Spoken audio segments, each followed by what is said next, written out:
Jadi punya Lintas Arta dibeli oleh negara gitu ya? Disewa. Oh, disewa? Bukan dibeli, disewa.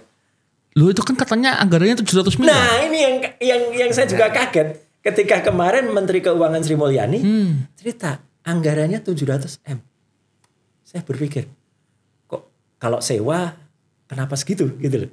Itu ya. Ini terus terang saja memang itu per tahun. Tapi kan mahal banget. Karena apa? Karena anggaran yang untuk membuat sistem yang ada di Cikarang Delta Mas Industrial Park itu anggarannya itu pun dengan bantuan Prancis sekian ribu euro gitu. Itu 2,7 triliun. Pak Bibi, ini tadi kalau bicara husnudonnya tidak ketemu. Ini bicara duit 700 miliar loh Pak Bibi. Iya. Untuk sewa Pak Bibi. Terus bicara sudah 700 miliar jebol pula. Nah, data yang keluar itu berapa? Apa data kerugian lah kalau dinominalkannya. Belum lagi pelayanan-pelayanan yang terganggu dan segala macam itu kan dahsyat sekali Pak Bibi. Gimana Pak Bibi bisa menjelaskan soal itu atau merespon soal itu?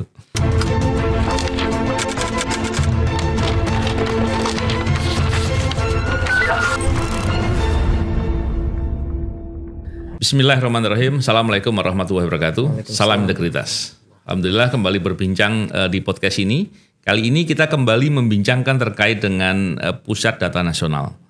Dan pada kesempatan ini berbincang dengan kita ada Pak Roy Suryo. Apa kabar? Alhamdulillah baik Kang Mas. Ada Pak Bambang Wijayanto. Apa kabar Pak BW? Alhamdulillah. Terima kasih nih Pak Roy Suryo. Siap. Berkenan hadir. Terima kasih sudah diundang. Nah, dan saya melihatnya begini.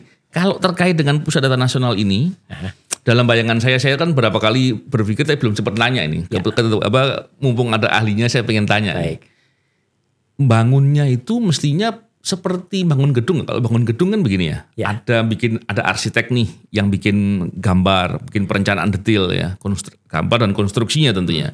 Dan kemudian ada bagian pengawasan dan kemudian ada yang melaksanakan pembangunannya itu. Harusnya seperti apa itu bangun? Ya. Yang pertama sebenarnya saya tidak mengelak atau tidak menafikan bahwa ide untuk menyatukan data Indonesia dengan satu data Indonesia SDI, kemudian dengan konsep SPBE, sistem pemerintahan berbasis elektronik itu bagus. Cuman satu data itu bayangan orang teknis sebenarnya dengan bayangan orang sipil beda. Loh, kalau orang teknis atau orang IT, satu data tuh ya bisa di mana-mana datanya. Kemudian disatukan, ya kan, dengan yang penting dia interoperability. Ya, yang penting dia bisa ada mirror, ada link ke sana, ada host, ada node, ada kemudian sub dan lain sebagainya. Tidak perlu semuanya dijadikan satu. Nah, ini yang menurut saya sudah mulai agak meleset atau miskonsepnya karena tiba-tiba pemerintah itu merencanakan bikin data itu ditempatkan benar-benar secara logik dan secara fisik itu di satu tempat. Meskipun akhirnya tidak jadi satu tempat, jadi 4 tempat. 4 tempatnya pun itu menurut saya juga ada yang aneh ya. Yang pertama itu di kawasan industri Delta Mas Cikarang. Itu yang peletakan batu pertamanya tahun 2022 akhir. Itu masih karena itu masih masuk kawasan yang secara infrastruktur masih Yang kedua direncanakan itu di Nongsa Cyber Park. Itu ada di Batam. Itu juga karena di sana itu infrastruktur IT dekat dengan Singapura, dekat dengan Malaysia, itu masih Saya belum dikerjakan yang gitu. Belum, itu belum, itu perencanaan. Meskipun mitra luar negerinya sudah dapat. Nanti kita bahas mitra luar negeri. Kemudian yang ketiga itu direncanakan dibangun di Balikpapan untuk support IKN. Tadinya mau di IKN, tapi kemudian di Balikpapan saya lebih setuju. Balikpapan bagaimanapun juga ibu kota Kalimantan. Betul. Samarinda itu ibu kota Kalimantan Timur tapi Balikpapan itu kalau disebutin ibu kota Kalimantan. Jadi infrastrukturnya maju. Nah, yang keempat perencanaan ini yang sebenarnya saya dari dulu tidak habis pikir. Kenapa dibangunnya di Labuan Bajo, tempat di mana kalau orang ke sana itu pikirnya adalah liburan, kemudian selancar gitu. Infrastruktur IT minim di sana. Jadi kenapa dibangun di sana? Kenapa tidak di Makassar sekalian kalau Indonesia Timur atau malah di Jayapura? Nah, jadi itu. Jadi artinya apa yang tadi ditanyakan untuk kemudian konsep membangun itu harus ada standarnya. Iya, itu ada standar untuk misalnya peralatannya itu ada yang namanya International Standard Organization ISO 27001. Ya, itu kalau kita googling itu ketemu nanti standar teknisnya. Hardware-nya harus tipe apa, kemudian nanti sistem kalau dia coolingnya seperti apa, dauningnya seperti apa. Nah, kemudian untuk server itu ada standar dari Technological Industrial Association atau TIA yang kemudian ini lebih dikenal dengan nama TIER. TIER itu ada TIER 1 itu mulai sebelum tahun 2000, TIER 2, TIER 3 dan sekarang yang terakhir TIER 4. Di Indonesia sebenarnya TIER itu apa tuh? TIER itu untuk misalnya standar tadi misalnya ada sistem itu down itu nggak boleh lebih dari sekian jam per tahun. Ya, jadi per tahun. Jadi kalau ini sudah lebih dari seminggu ya itu sudah udah nggak dapet tier itu ya. Udah antier. Ada antier atau tier-tier ya. Jadi terus kemudian dia harus ada misalnya di RC-nya, Disaster Recovery Center-nya. Kemudian harus ada CERT-nya, Computer Emergency Response Team. Itu syarat-syarat itu ketat banget itu. Harusnya ada dan itu akan dipenuhi nantinya itu di Cikarang ya, dan 4 tempat ini nanti semuanya standarnya dalam rencana yang pernah dipresentasikan oleh Dirjen Aptika ya di Kemenkominfo itu semuanya standarnya tier 4. Nah, kemudian ini yang agak aneh nih langsung saja ya Mas Novo saya jadi ketika itu kita lagi membangun kayak gitu kemudian kan sudah ada rencana selesai itu Oktober 2024 ini. Tahun ini sebenarnya selesai dan gedung itu ya pembangunannya sekarang sudah hampir 80% lah gitu. Secara fisik gedungnya ada pagernya udah saya beberapa waktu yang lalu ke sana ya ke sana. Dan artinya itu sudah. Nah, cuman akhir tahun lalu saya terus terang tidak mengerti tepatnya kapan. Tetapi yang saya bisa pastikan Februari 2024 itu tiba-tiba saya mendengar kantor-kantor itu semua instansi lembaga itu semuanya disuruh ngumpulkan datanya itu di bulan Februari itu untuk PDNS. Saya baru kaget. Apa kok ini ada jadi S? PDNS itu baru dipakai baru tahun ini? Tahun ini. Oh, saya kira sudah 2 tahun. Enggak. PDNS itu konsepnya baru akhir tahun yang lalu yang saya dengar. Kemudian yang jelas collecting datanya itu Februari itu data itu ada sekitar 300 lebihan. Itu untuk 2 tempat ya. Saya juga baru kaget karena ternyata ada tender sebelumnya dan itu dimenangkan oleh PT Lintas Arta untuk PDNS yang di Jakarta. Itu tempatnya ada di Serpong. Jadi ini harus diingat bahwa Lintas Arta itu sudah punya server. Tidak beli server ini. Sudah punya server. Kemudian ada tender lelang terbuka. Kemudian Lintas Arta memenangkan yang di Serpong. PT Telkom itu yang memenangkan di Surabaya. Nah, akhirnya itu disebut PDNS 1, kemudian PDNS 2. Jadi punya Lintas Arta dibeli oleh negara gitu ya? Disewa. Oh, disewa. Bukan dibeli, disewa. Loh, itu kan katanya anggarannya 700 miliar. Nah, ini yang saya juga kaget ketika kemarin Menteri Keuangan Sri Mulyani cerita anggarannya 700 M. Saya berpikir, kok kalau sewa kenapa segitu gitu loh. Itu ya. Ini terus terang saja memang itu per tahun, tapi kan mahal banget. Karena apa? Karena anggaran yang untuk membuat sistem yang ada di Cikarang Delta Mass Industrial Park itu anggarannya itu pun dengan bantuan Prancis sekian ribu euro gitu. Itu 2,7 triliun. 2,7 ini kalau 700 berarti seperberapanya itu Pak B? 700 seperempatnya lah kurang lebih ya. 7 kali 4 28 ya. Ya, seperempatnya. Terus yang di sewa untuk setahun modal. Lah itu. Ya. Batam itu juga kerjasama juga. Dengan Korea Selatan. Balikpapan tuh kerjasama dengan US dan Inggris. Kemudian yang di Labuan Bajo saya belum dengar kerjasama dengan mana. Oke, Pak Roy, saya mau nanya begini. Ini Pak B saya ke Pak Roy ini banyak yang saya pengen tanya dulu nih. Pak Roy memang harus jadi terdakwa dulu. Tanyain terus nih. Siap. Pak Roy kan gini ya. Dalam logika saya kalau namanya cloud itu kan database bisa di mana-mana. Betul, itu tadi yang saya cerita. Iya, kenapa kok harus ada disebar di wilayah timur ada, di tengah ada? Ini apa? Yang pertama itu. Yang kedua, kalau sementara kenapa dibikin 2 tempat? Nah, gini ceritanya gini. Jadi waktu itu kalau yang pertama dulu ya. Kenapa ada di banyak tempat. Itu yang sebenarnya saya juga waktu itu sempat mempertanyakan ya gitu kepada Aptika. Ini kok harus ada 4, kenapa gitu? Ya kalau yang satu gangguan kan ada yang lain. Ini mengingatkan saya pada kasus di debat Cawapres itu ya. Mic-nya sampai 3 gitu ya.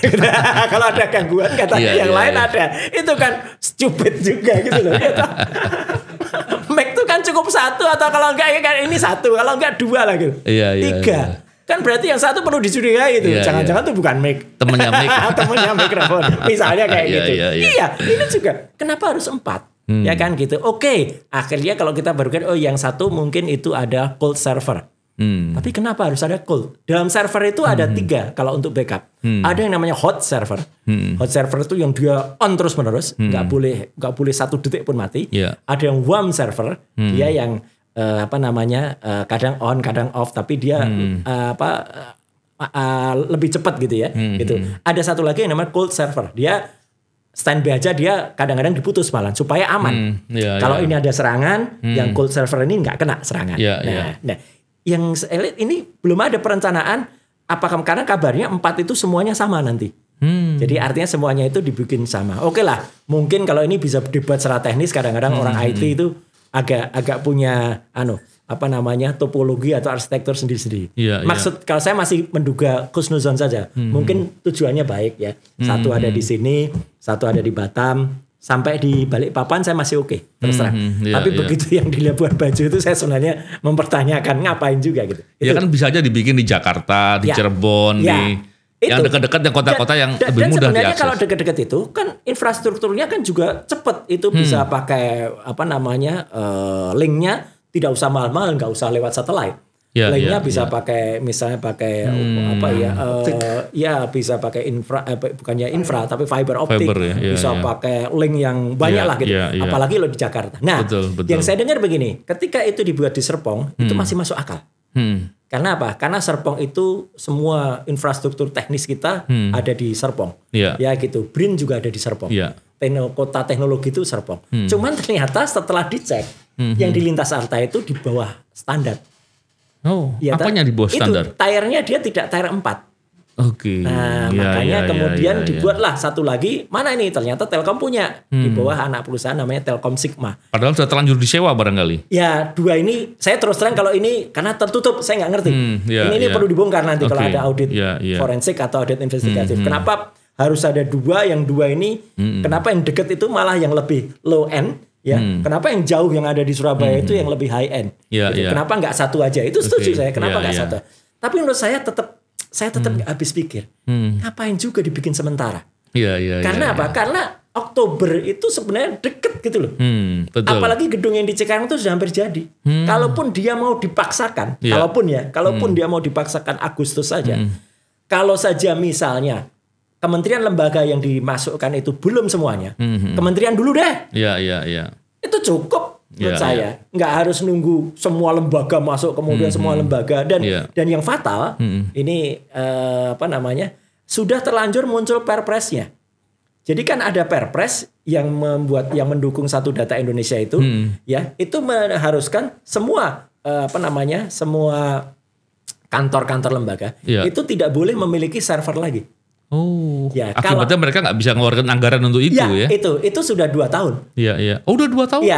Semenjak 2018, semenjak 2019, kemudian Perpres yang memastikan itu harus mengumpulkan di satu tempat itu tahun 2022. Namanya Perpres nomor 132 tahun 2022. Kemudian ada lagi Perpres yang lebih baru nomor 82 tahun 2023. Jadi sekarang kalau ada daerah yang misalnya memiliki data itu bisa dapat temuan. Nah, karena biaya pemeliharaannya jadi nggak ada anggaran ya? Ya, cuman memang ada beberapa daerah yang kemarin-kemarin masih ngeyel. Salah satunya Jogja. Itu karena konsul dia. Gitu. Jadi saya bilang nanti dulu Jakarta itu belum tentu aman. Dia bilang bener. Saya padahal waktu itu dibilang jangan suudon lah mas. Ini. Nah sekarang gini Pak Roy. Coba sekarang gini. Kalau bicara seudon coba Pak Roy sekarang berpikir yang husnudon ini. Seoptimal mungkin. Seoptimal mungkin. Kira-kira alasan dibikin sementara itu apa sebenarnya? Yang masuk akal gitu. Husnudon ini seoptimal mungkin nih Pak Roy. Saya kok terus terang kok sulit untuk bisa menemukan alasannya. Terus terang saja. Pak Bibi, Ya. ini tadi kalau bicara husnudon ini tidak ketemu. Ini bicara duit 700 miliar loh Pak Bibi. Iya. Untuk sewa Pak Bibi. Terus bicara sudah 700 miliar jebol pula. Nah, Data yang keluar itu berapa? Apa data kerugian lah kalau dinominalkannya. Belum lagi pelayanan-pelayanan yang terganggu dan segala macam. Itu kan dahsyat sekali Pak Bibi. Gimana Pak Bibi bisa menjelaskan soal itu atau merespon soal itu? Kita bagi 3 ya Mas. Ya. Bagian pertama dampak. Kita harus hitung. Kerugian keuangan negaranya itu bukan uang yang 700M saja. Ya. Tapi semua akibat yang menyebabkan kerugian itu harus dihitung. Ya.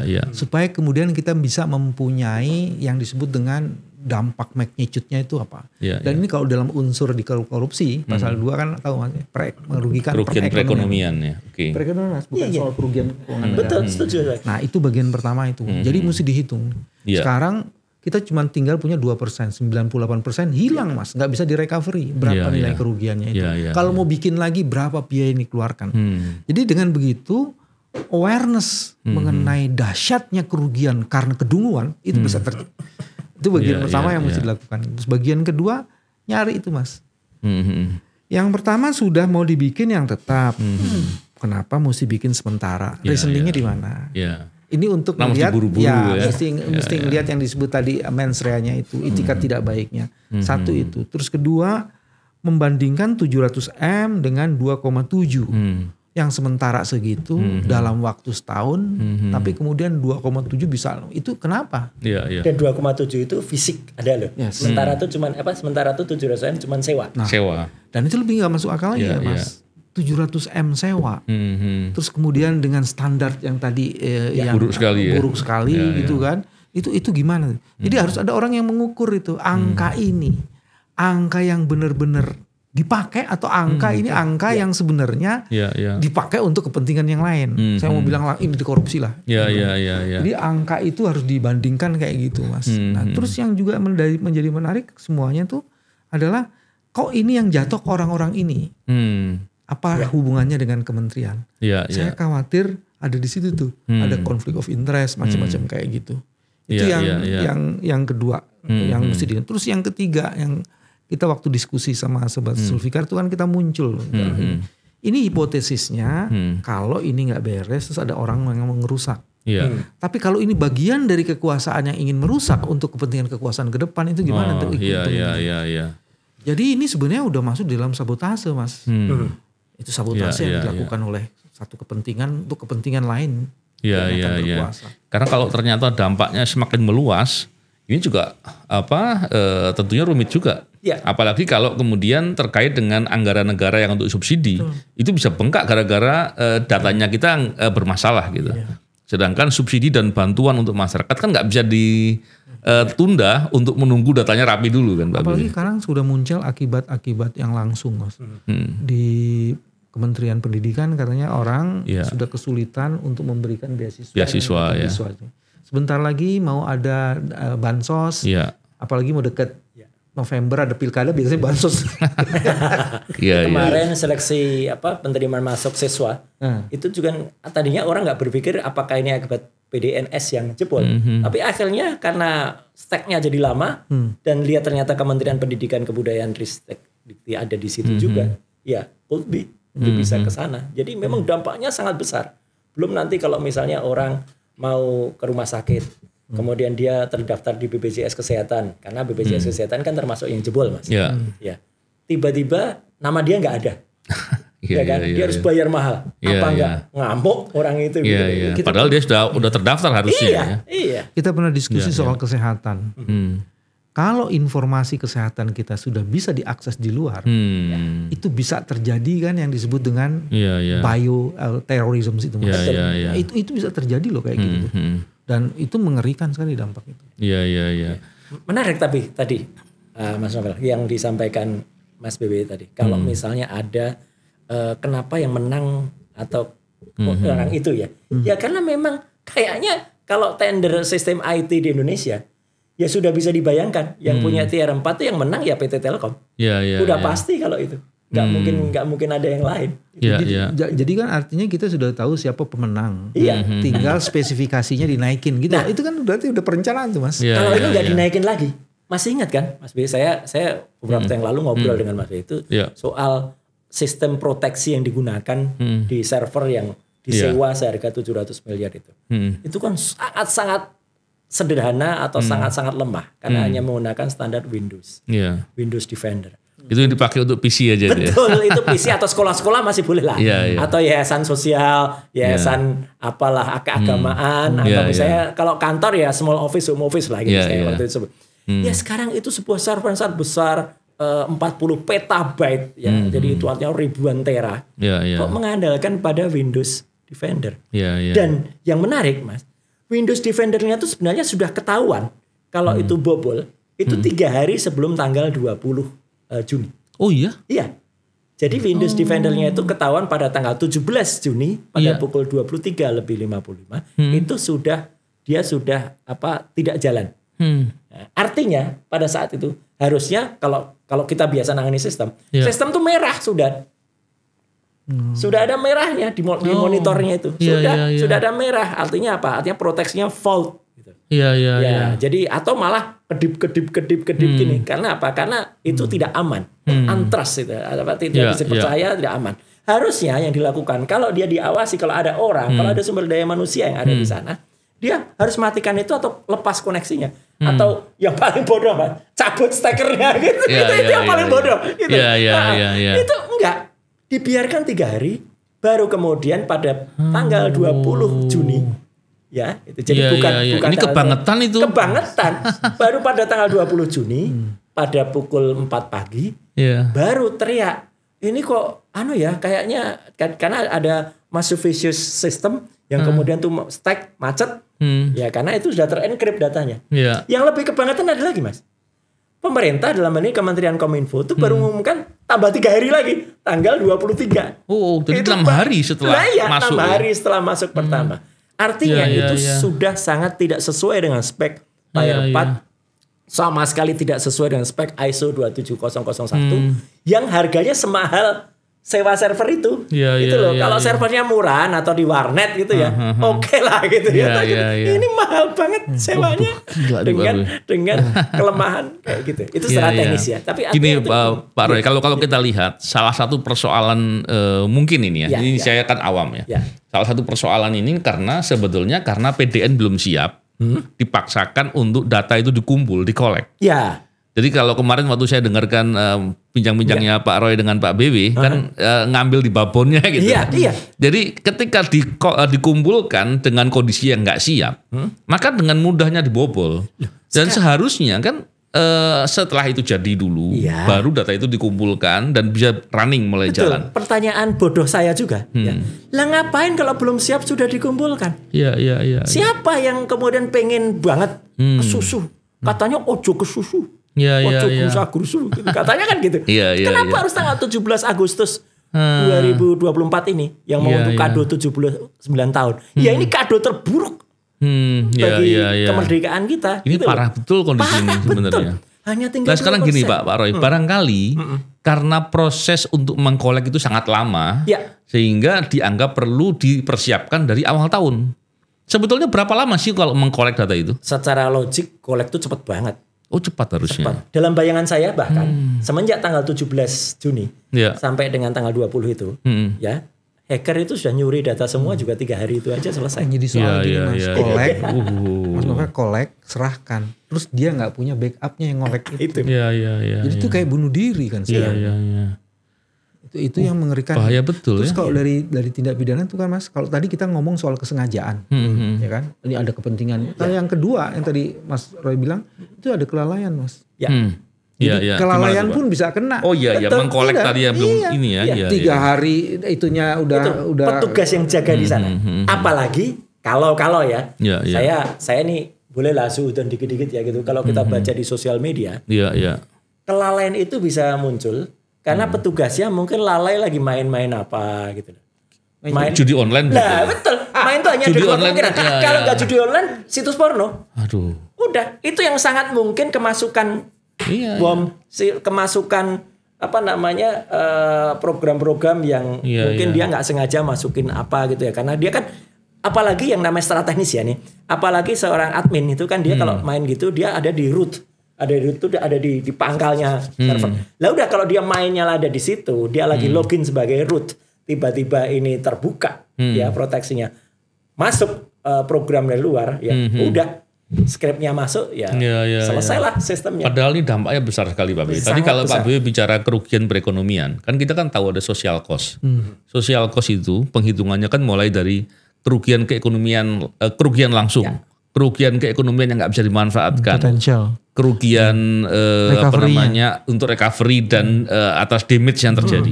Jadi besar sekali. Ini dan kalau dihitung pembuatan itu lagi Mas, kan biaya lagi. Ini betul, 4 untuk kerugian. Jadi kalau dihitung besar sekali. Iya, yang sulit untuk dihitung itu berapa biaya nanti kalau daerah-daerah itu ternyata juga tidak punya backup. Itu yang saya bilang biaya itu kan mulai apalagi kalau misalnya daerah-daerah itu juga misalnya backupnya itu memang yang jelas backupnya sudah obsolete. Sudah paling enggak setahun 2 tahun yang lalu kan. Ketika mereka mulai menyerahkan itu. Untung bagi daerah-daerah kayak Kediri, kayak Jogja itu mereka backupnya masih anget. Karena masih ada mereka kan, atau 4 kementerian lembaga yang kemarin masih selamat. Sekali lagi ini juga bohong loh pemerintah itu. Jadi data saya dengan lantang mengatakan bohong apa? Mereka kan nyebut, wah kami sudah memulihkan 5 kementerian lembaga dan daerah. Yaitu Kementerian Hukum dan HAM, Kemenkomarves, kemudian Kementerian Agama, PKP dan Kediri. Ini tidak dipulihkan. Oh ya? Mereka pulih sendiri karena mereka punya backup sendiri. Jadi bukan karena usaha, karena ada backup. Karena usaha.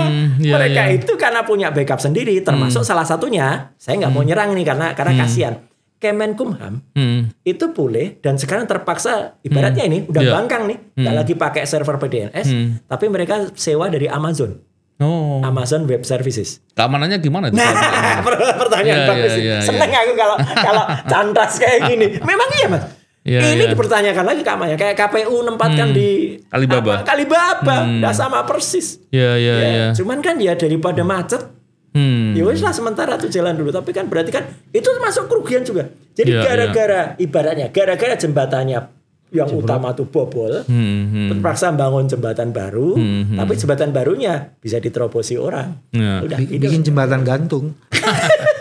Sekarang gini Pak Roy, dengan situasi yang sudah terlanjur nih, kan kita kan nggak mungkin berbalik lagi atas sesuatu yang terjadi. Terus tentunya kita berharap PDN yang sekarang dipersiapkan itu bisa betul-betul punya kualitas yang baik lah, gitu, dan bisa berjalan. Apa yang seharusnya dilakukan sekarang ini? Yang dilakukan sekarang ya mau nggak mau harus ngulangi lagi proses itu. Waduh, berat ketika sekali. Proses yang untuk mengkolek data itu, ya saya sih insya Allah saya berharap daerah-daerah itu masih punya backup itu. Ibaratnya kalau kita tuh kerja dengan komputer, dengan PC, dulu kita pernah punya hard disk eksternal, ya hard disk eksternalnya masih ada. Paling enggak yang waktu awal tahun kemarin. Waktu awal tahun itu. Dan data yang selama ini hilang gitu ya? Hilang udah. Data beberapa bulan ini, atau awal tahun itu mungkin mereka ngumpulinya sudah sejak awal tahun yang lalu juga kan. Jadi sudah nggak ada lagi. Karena apa? Karena kalau mereka nganggarkan server, temuan kan? Temuan, Jadi kan mereka pasti udah nggak berani lagi. Jadi artinya mereka ngolek itu. Itu satu ya. Yang kedua adalah biaya untuk kemudian memulihkan data-data di daerah itu siapa yang nanggung? Kan nggak ada. Mereka kan dulu saya kan pernah nyerahin itu. Dan lebih konyol lagi kemarin ketika terungkap di rapat dengar pendapat DPR. Kemudian mereka saling lempar. Yang harus buat backup kan sana. Kemudian Kominfo bilang kan nggak ada SOP-nya. Mereka kan punya SOP. Sistem operasional prosedural, standar operator prosedur untuk backup itu nggak usah diajarin. Itu kita pun ya, kalau kita buat apa kan kita juga pastilah sebentar-sebentar atau mungkin sama minggu sekali atau sejelek-jeleknya ya gitu kan. Seminggu sekali, kalau nggak kan biasanya sehari sekali atau 3 hari sekali. Dan itu kan so simple gitu.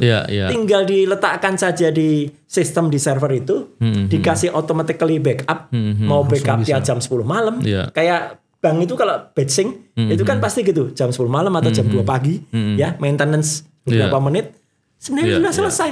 Ini nggak ada backup. Pak Roy, kalau kita lihat ada yang di Serpong, ada yang di Surabaya, ya kan? Yang dibobol kan yang di Surabaya nih. Kenapa? Logikanya saya gini, kalau di sini ada di Serpong, ada di Surabaya, tentunya ini kan bukan saling melengkapi data ini, tapi adalah mirroring barangkali. Atau backup nih harusnya. Kalau ini down, harusnya yang ini naik. Ya. Ini yang terjadi seperti apa sebenarnya? Yang terjadi, yang kemarin saya dengar adalah ternyata Pak lebih banyak memang ditempatkan di Surabaya karena itu sesuai dengan standar tier 4. Jadi sebagian itu yang katanya ada 44 itu yang ada di Serpong. Jadi nggak di mirroring sebenarnya. Karena sistemnya beda, kualitasnya lain. Dibagi. Kualitasnya lain. Yang ini tier 4, yang ini tier 3. Saya yang awam IT aja heran. Heran kan? Lebih heran lagi Mas.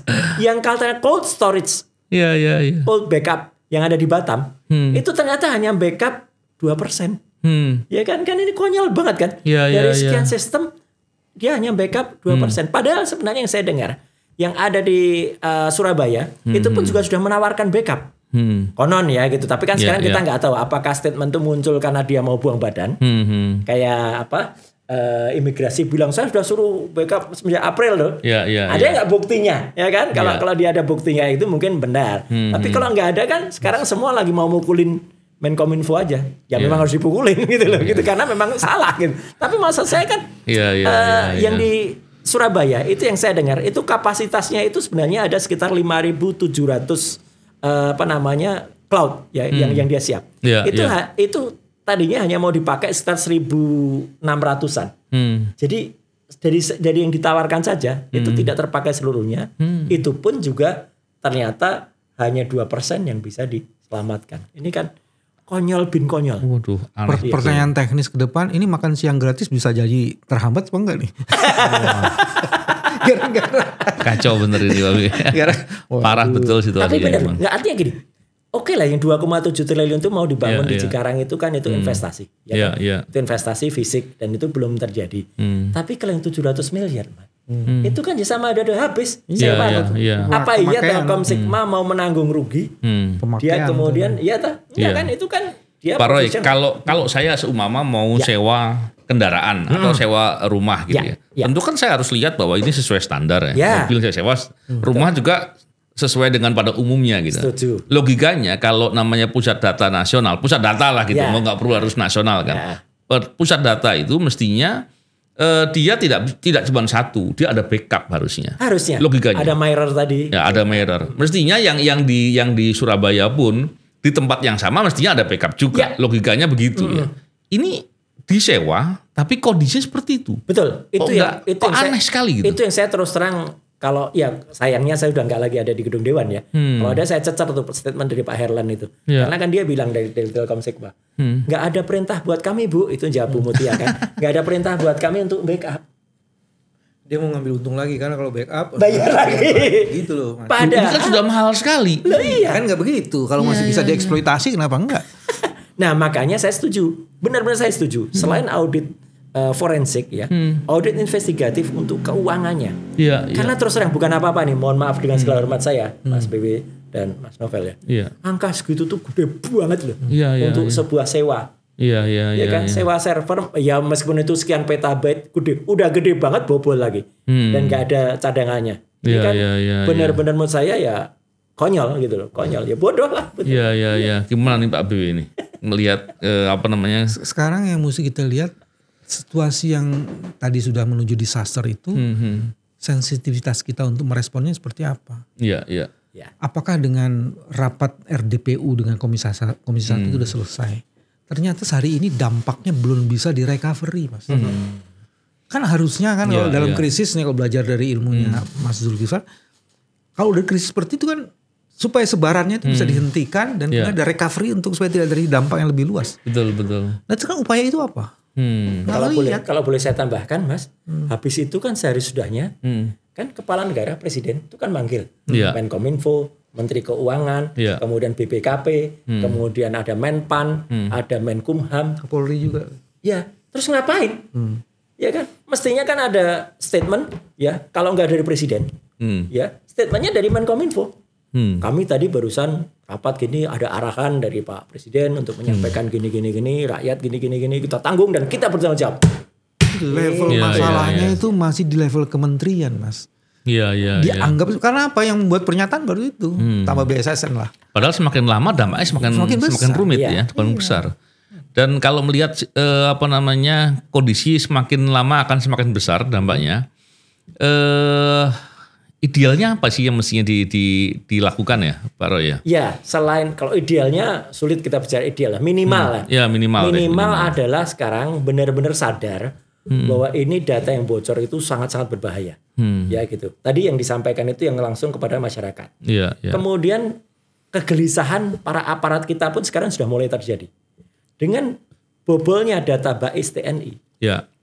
Itu kan sekarang nama personal BAIS itu kan muncul di situ. Oh iya, data-data orang intel muncul nama semua. Muncul, nomor handphonenya muncul. Oh iya juga kan? Ya. Kemudian alamatnya muncul, detailnya muncul, dan mohon maaf ini, saya kan ya ada beberapa kenalan. Saya cek bener, itu bener. Loh ini kan artinya mungkin saja kalau kita bertetangga yang tadinya kita nggak tahu kalau beliau itu intel, kan jadi tahu lah intel. Kan kasihan itu. Betul. Satu. Yang kedua yang lebih parah lagi, yang data Inavis. Indonesian Automatic Identification Fingerprint System itu. Itu kalau data-data Inavis itu bisa kemudian ada namanya apa? Daktiloskopasi jari, kemudian biometrik kita sudah bocor. Itu bisa didaftarkan untuk buka rekening orang. Betul. Ya kan? Itu Jadi dari ini bisa muncul keresahan, dari keresahan menjadi kerusuhan. Kalau udah riot, itu ngeri itu Mas. Makanya bukan ingin menakut-nakuti, tapi respon yang sangat appropriate dengan problemnya itu harus diperlukan. Enggak ada ini responnya. Kalau audit sistem audit forensik itu harus dilakukan. Harus, karena itu nanti akan kelihatan tadi yang saya ceritakan. Tanggal berapa itu nanti dalam log activity-nya akan muncul semua. Selain itu audit investigasi atas dugaan korupsi juga harus dilakukan. Setuju. Cuman masalahnya adalah upaya untuk memperbaiki ini sudah dihitung belum?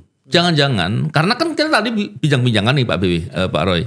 Tentunya kalau memperbaiki kondisi-kondisi atas loss-nya data tadi itu kan nggak mudah, nggak sebentar, dan bisa jadi rumit karena kita mencari data yang kita belum tahu nih. Contohnya ada orang yang layanan publik gitu, orang datang. Orang yang datang itu siapa kan nggak tahu. Itulah. Kalau data yang dari sumber yang jelas kita bisa temuin orang itu lagi dan lain-lain. Kalau itu kan sulit sekali, rumit sekali. Betul, apalagi kalau datanya memang benar-benar hilang dan misalnya mohon maaf ini kalau memang saya nggak nakut-nakuti ya. Kalau ternyata nanti beberapa kementerian atau lembaga itu memang sudah nggak punya datanya lagi. Ya kan?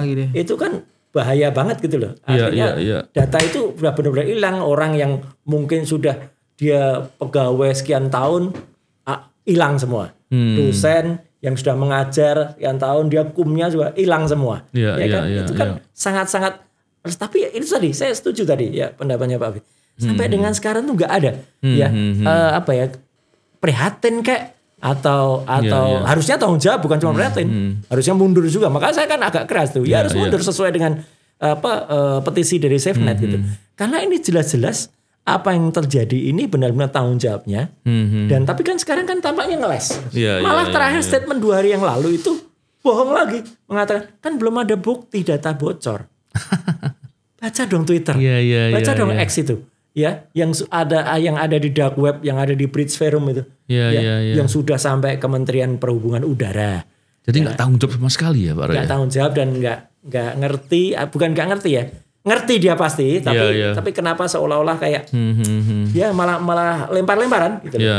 Pak Bewi tadi kan saya bilang kalau problem ini kan diantaranya atau salah satu faktor utama lah karena ngumpulkan data yang kondisi belum siap tempat penyimpanannya. Tapi kan kita nggak bisa nyalakan Perpres Pak Bibi. Terus gimana dong kalau begitu? Siapa yang mesti disalahkan ini? Harus minta bertanggung jawab atas persoalan itu. Kan itu ada tindakan orang Mas. Kan mesti dilihat pembuatan Perpres itu kan bisa karena kelalaiannya itu Mas. Itu menyebabkan akibat. Nah, itu yang mesti dilihat sebenarnya. Apakah orang ini paham bahwa kemudian dengan melakukan itu menimbulkan akibat? Kalau dia paham, dia buat juga. Jadi ini levelnya memang udah nggak bisa level kementerian aja kalau mau melakukan investigasi. Dan juga mesti dilihat gini Mas, Presiden tanda tangan Perpres. Emang Presiden langsung nyiapin Perpres? Kan hari nyiapin ada orang-orang. Betul. Sejauh mana orang-orang itu memang bukan bagian dari sindikat, tapi orang kan kita bisa bukan mau nuduh, cuman dia tuh siapa? Banyak juga sih sebenarnya teori-teori itu, tapi saya sengaja tidak mau masuk ke sana. Tuduhan adanya sindikat, adanya orang dalam yang terlibat kesengajaan, adanya itu harusnya nggak 700M tuh cuma sekian. Bahkan ransomware-nya harusnya nggak sekian juta dolar. Ada tuh, tapi oke lah kita mau husnuzon dulu. Kacau betul itu. Gitu. Kalau itu terjadi, teori konspirasi itu terjadi, waduh ini benar. Atau apalagi ada juga kan tuduhan, jangan-jangan memang tuduhannya untuk menghapus semua data selama 10 tahun terakhir. Waduh. Saya bilang, enggak deh, jangan berpikir gitu. Kita masih berpikir baik dulu. Moga-moga itu sekarang jangan dulu, nggak tahu besok. Yalah kalau gitu kita tunggu lagi nanti. Kita bincang-bincang lagi setelah besok-besok. Terima kasih Pak Roy, Pak Bibi. Terima kasih. Semoga bincang-bincang kita bermanfaat dan bisa menjadi masukan untuk hal positif ya. Terima kasih sekali lagi. Salam integritas. Assalamualaikum warahmatullahi wabarakatuh. Waalaikumsalam.